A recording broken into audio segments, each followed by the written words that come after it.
Inaakusahan, kasabwat ang mga pinakamatataas na pinuno ng ating bansa, Pangulo, Pangalawang Pangulo, mga senador, tayong mga kinatawan, mga gabinete at marami pang iba. Sa 3 taon pa lang ni Presidente Bongbong, 16.79 trilyon na ang ating utang. Lalong lumalalim ang pagkakawatak-watak ng ating mga pinuno. Naglalagablab ang apoy ng hidwaang pampolitika.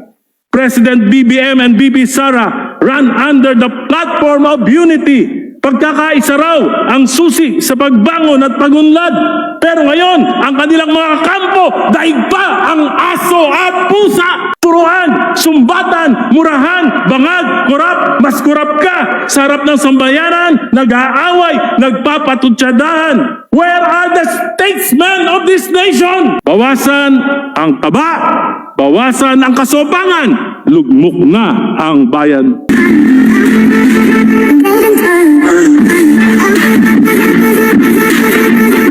Representative Edgar Erice from the 2nd District of Caloocan City. You have the floor, sir. Thank you, Mr. Speaker. Mga kasama sa 20th Congress. The Filipinos are confronted with a choice between the devil and the deep blue sea. Iyayanig, lumulubog, nag-aapoy ang buong bayan, hindi dahil sa mga lindol, bagyo o sunog, kundi dahil sa higit na lumalalim na krisis na sumisira at nagpapabagsak sa ating bayan. Our nation is in deep crisis. We must realize that we are facing a political, economic, and moral collapse. At kung patuloy tayong mananahimik, kung magbubulag-bulagan, kung magbibingi-bingihan, at magiging manhid sa kalagayan ng bayan, ang barko ng ating bayan ay siguradong lulubog at malulunod sa hirap at pasakit ang mga mamamayan. Niyayanig tayo ng kabi-kabilang istorya ng korupsyon. Hindi milyon, hindi bilyon, kundi bilyon-bilyon, umaabot pa ng trilyon.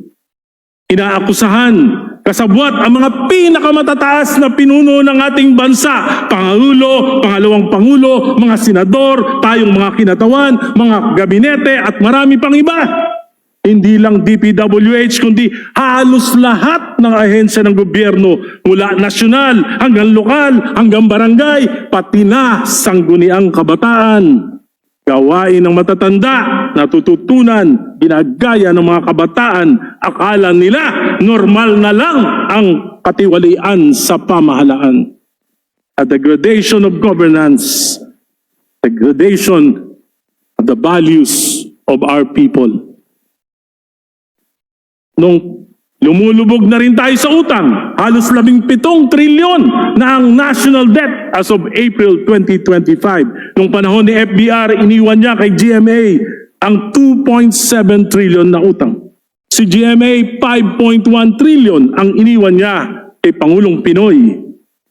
Si Pinoy, 5.9 trilyon ang iniwan niya kay Pangulong Duterte. Kay Pangulong Duterte, dumoble ang utang. 12.79 trilyon ang iniwan kay Pangulong BBM.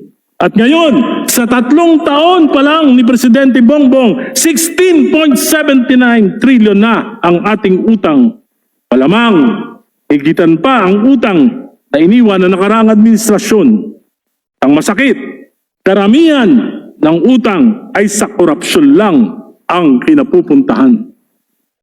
From fiscal discipline under President Aquino that resulted in the first ever investment grade ratings from Fitch, Standards and Poor, and Moody's Investment that Duterte and Marcos administration turned it into a fiscal disaster. The foreign investment inflows that reached $7.08 billion during the Aquino administration were wiped out by the 2 succeeding administrations. As of 2025, the net outflow in foreign investment total $7 billion. Umalis na po ang mga foreign investors. Ang palitan ng piso sa dolyar, halos umabot na ng 60 piso. Bagsak din po ang index level ng stock market to an all-time low. Ngayon po, 5,500 base points. Pati ang mga inaasahang interest na ipon ng mga senior citizen, binuwisan ng 20%. Nangangamba ang mga bankero na magpapalipat-lipat na lang ng depository banks ang mga senior citizens na umaasa sa interest ng kanilang savings para mabuhay. Pati ang dollar deposit from 15 naging 20%, maaaring ilabas na ng bansa mga depositors ang kanilang dolyar.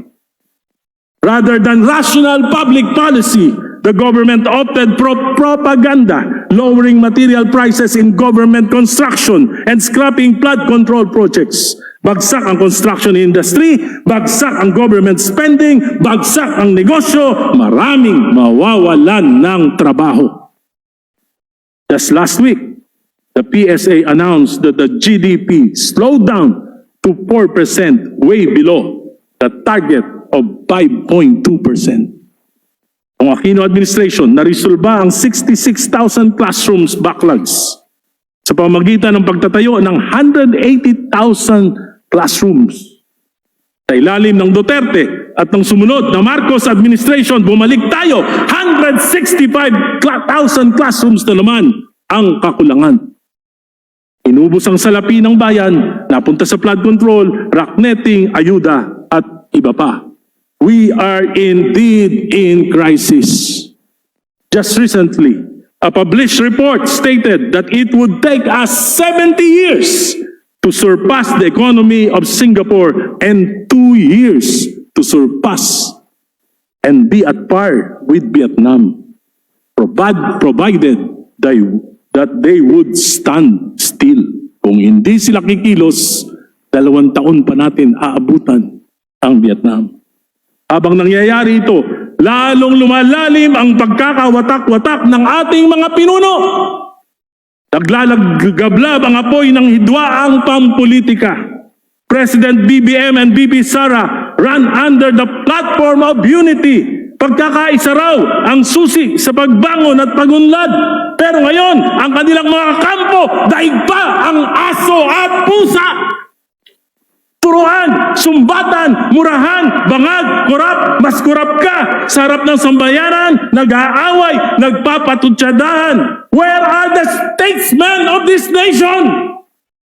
Anong halimbawa ito sa mga kabataan? What are you fighting for? Public welfare or the supremacy of your political dynasties? Nag-aapoy na rin ang galit ng bayan laban sa korupsyon. Kasinungalingan at kabulukan ng sistema. Ngunit maging ang bayan ay hindi nagkakaisa, maging sila ay hati-hati rin, ang mga DDS daw ay kulto. Dilawan at Pinglawan daw ay nagsasantu-santuhan, korap din naman. Mga alta de sosyal. Sinusunog tayo ng sarili nating paghusga sa kapwa. Wala na ba talaga tayong maaring pagkaisahan? Former Congressman Saldico, a very close friend and ally and alter ego of former Speaker Martin Romualdez during the 19th Congress. Saldico is also the main author of the 2023, 2024, and the 2025 General Appropriations Acts.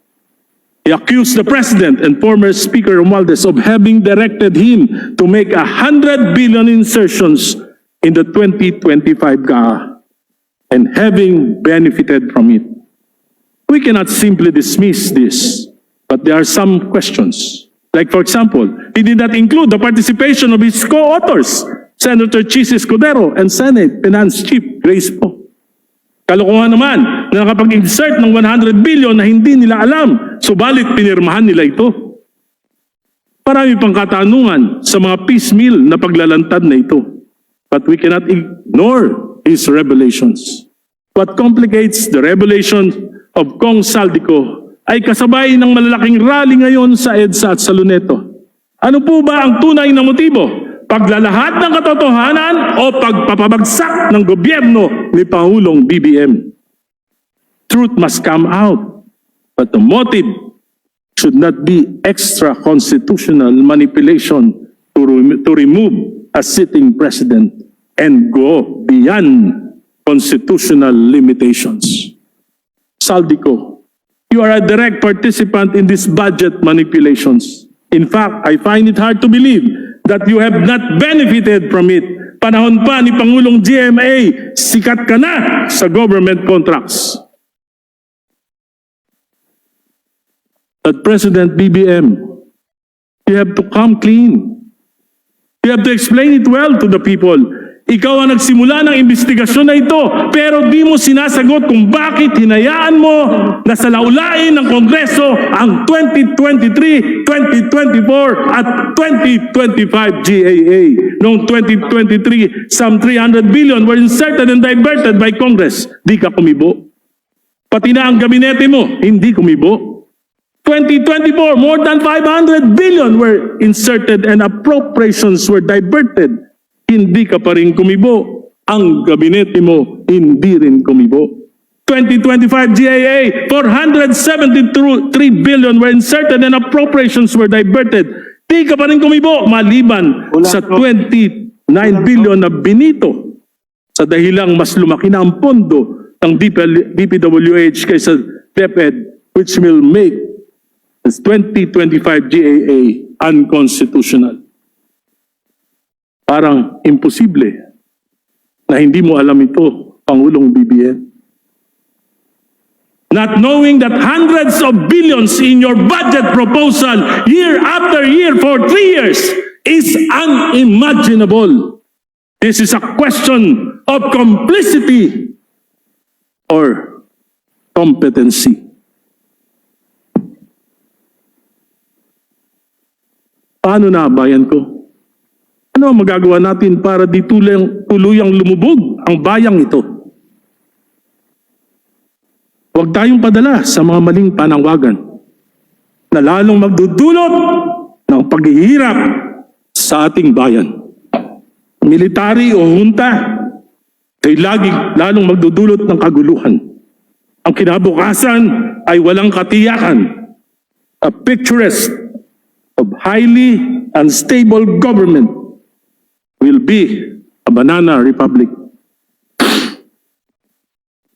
BBM resign, papalit si BP Sara, at higit na magkakawatak-watak ang mga Pilipino, maghihigantihan, at wala rin namang mababago sa sistema. Bakit? Yung mga magnanakaw sa gobyerno, babalimbig lang yan. Yung mga political dynasties, babalimbig lang yan. I appeal to the sense of patriotism of everyone. Let us save this country first. No matter how flawed the 1987 Constitution is, we must rely on it to save our democratic life. To save our sinking ship, our leaders must learn to think beyond themselves. PBBM, BP Sara, mga senador, mga kapwa o kinatawan, higit bang mahal ang inyong kapangyarihan kaysa sa ating bayan? Tanggapin natin, we are in deep crisis. Hindi sapat ang pagpapalit ng pamunuan. What we need is a change of the system within the framework of the 1987 Constitution. Nagkasala ang Pangulo, pangalawang Pangulo, there is this impeachment process, no shortcuts. Habang ginagawa ito, sabay nating ayusin ang mga ugat ng korupsyon. Kung hindi natin puputulin ang ugat ng korupsyon, ang mga political dynasties na siyang pinakamalaking sanhi ng korupsyon at pag-aabuso, hindi matatapos ang problema. Hindi matatapos ang kahirapan, hindi matatapos ang katiwalaan. Ang tunay na solusyon, reforma. Iwawaksi natin ang pagkagahaman sa kapangyarihan. Maaari pa nating mailigtas ang bayan within the framework of the 1987 Constitution. We can create genuine change. Naniniklod po ang bayan natin. Tapusin na natin ang palalang political dynasties, ang ugat ng korupsyon, pag-aabuso. Let us pass the enabling law of Article 2, Section 26 of the Constitution. The anti-political dynasty provision that we have ignored for decades simply because of self-interest over national interest. Napakadali po nitong gawin natin kung gugustuhin lang natin. The gentleman is requested to wind up. Pardon, The gentleman is requested to wind up. can I just request for another 5 minutes? Majority Leader. The sense of this whole speech is in the dispositive portion, so bababaliwala po yung buong speech kung hindi The maririnig. gentleman has an additional 5 minutes. Thank you. Kapag ang kapangyarihan ay umiikot lamang sa ilang pamilya, hindi totoo ang demokrasya. Ito ay ilusyon lamang. Power and wealth are recycled, not redistributed. Positions are inherited, not earned. Mag-ama, mag-asawa, magkakapatid, palitan sa pwesto. Sa buwatan, walang check and balance sino ang mag-iimbestiga sa kapamilya. Ang halalan ngayon ay hindi na tunggalian ng plataforma, tunggalian ng apelido. Pagagaling na kabataan, wala nang tsansa. Meritocracy has no place in this country anymore. Elections become predictable, parties become irrelevant, governance becomes hereditary. Kapag isang angkan ay ang may control sa executive at legislative accountability ay nawawala. Dati ay monopolyo ng mga Duterte, ngayon ay monopolyo ng mga Marcos. Ano nangyari? Supermajority, walang check and balance, lusot ang korupsyon. Mga kontrata at proyekto na pupunta sa mga kapamilya, kaibigan, ghost projects, substandard projects, manipulated procurements. Ang mga congressman at mayor, sila na ang kontratista gamit ang lisensya ng mga diskaya. Binabaha, nililindol, nasusunugan, nagugutom na ang mamamayan, ninanakawan pa. Kung ang mga proyekto ay pamumulitika, di batay sa pangangailangan, walang kainitnan ang bayan na to. Both buying disguise as social aid programs used to keep dynasties in power. Kaya bawat eleksyon, pataba ng pataba ang dinastiya. Pahirap ng pahirap ang mamamayan. Dynasties make poverty functional. Ginagamit ang kahirapan. Filipinos are kept dependent, not empowered. Mr. Speaker, and our people see the same surnames, elections after elections, mawawala na sila ng tiwala until they lose faith in the nation itself. Political dynasties destroy party principles. Parties become convenience stores, not ideological but transactional. When I spoke against the war on drugs in 2016, the very people who enabled Duterte do it are the same people who are persecuting him now. Nagbalibingan lang, nagpalit ng kulay. Cultism has become normal in the Philippines. Isang bagay na kahihiya-hiya sa ibang bansa. Ang mga rara boys ni Pangulong Duterte noon, rara boys ni Speaker Romualdez. Kapalit ang flood control projects. Mr. Speaker, I would like to believe that there is still hope. We can still fight back. We can still move forward. We can still move forward if we will pursue reforms within the framework of the Constitution. So I dare say, President Marcos, your family has benefited, so been blessed by the Filipino people. You were able to come back after your father's 21 years rule. Pipi Sara, you and your family have been so blessed by the continued support of the Dueños and many Filipinos, distinguished senators of the Republic. You have been blessed, marami sa inyo. Buong pamilya, senador na, tatay na bilyar, nanay na bilyar, mga anak na bilyar, may subdivision na, may mining pa, may daang hari na, may prime water pa, tama na, sobra na. Mga negosyo nyo, utang nyo sa bayan, mga kasama ko sa Kamara, na sinasamba tayo, mga kababayan natin, pinagkatiwalaan tayo, mahiya naman tayo sa kanila sa nangyayari sa bayan natin. Mr. President, Vice President, distinguished senators, my dear colleagues, mahiya naman tayo sa mamamayang Pilipino. The only way forward is through genuine political reforms. Though painful, though against self-interest, it is the only way to save our nation. At tayo lamang makakapagbigay nito sa mamamayang Pilipino, pari ba, pagkaloob na natin sa kanila ngayong Kapaskuhan. I call on President BBM, include these reforms in your legislative agenda and certify them as urgent. I call on Vice President to support this. I call on Congress to enact this. Number one, a strong anti-political dynasty law implementing Article 2, Section 26 of the Constitution. Bawasan ang taba, bawasan ang kasopangan, lugmok na ang bayan. Number two, an anti-turncoatism law to build real and principled political parties.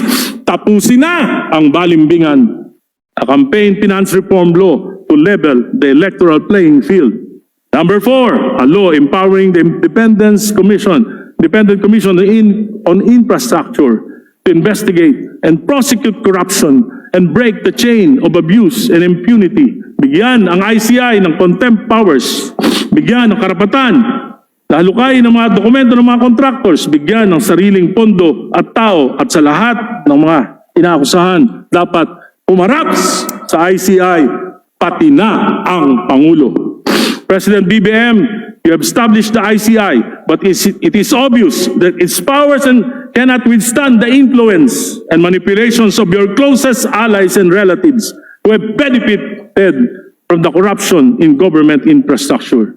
The ICI must not be the instrument of Malacanang, but the spear and shield of the people against the corrupt. Madaling gawin ito, gugustuhin natin dito sa Kongreso. Mga kababayan, magkaisa na tayo sa kabila ng ating pagkakaiba-iba. Pari nating pagkaisahan ang tunay na reforma para sa bayan. Hindi tayo lalaya kung pamahalaan ay minamana. Hindi tayo unlad kung ilan lang ang nakikinabang. Walang demokrasya kung hindi pantay ang laban sa halalan.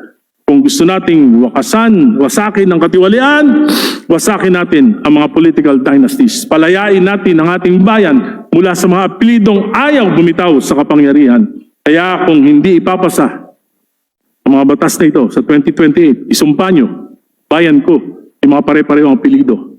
Hintayin natin ang 2028 elections, pumili tayo ng tama. Pasensya na po, hindi ako naglilinis-linisan at hindi ako nagbabanal-banalan. Sa 50 taon ng paglilingkod ko, kalaban ko 4 na dinastiya sa aking lungsod. I am battle-scarred.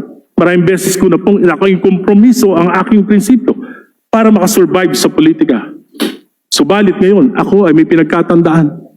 Habang tumatanda, gusto ko po tumitino. Wala na akong ambisyong politikal. Nais ko na lamang sa pagharap ko sa Panginoon ko. Masabi ko na naglingkod ako, lumaban ako para sa kapwa ko at sa bayan ko. As I now acknowledge my mortality. Mga kasama, nakinabang tayo sa bayan na ito.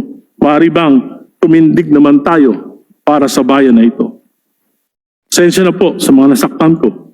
Subalit alam ko na alam nyo, katotohanan lang ang sinasabi ko. Iniulit ko, let us go to the constitutional process. Hindi po ako nananawagan ng BBM resign. Kung gusto po natin panagutin ng Pangulo, may impeachment. Kung gusto po natin panagutin at ipakulong mga magnanakaw, huwag nating madaliin, bantayan natin ang paggulong ng hustisya. Anumang kaguluhan ay lalong magpapahirap sa mamamayan na walang kalaban-laban. Mr. President, you owe it to the people. Magpaliwanag ka, huwag kang magtago sa mga spokesperson mo na nagpapalusot lang. Pass the reforms, convince your allies in Congress. Bayaran niyo ang inyong pagkukulang sa pamamagitan ng pagtama sa sistema.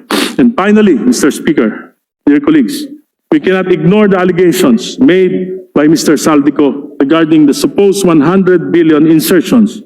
Madali namang malaman ang katotohanan. Therefore, I respectfully move that we call the Secretary of the Department of Budget and Management, the Secretary of Finance, and the NEDA Secretary to a question hour here in Congress as soon as possible. So move, Mr. Speaker. Maraming salamat po. Thank you very much, Mr. Honorable Erice, Majority Leader.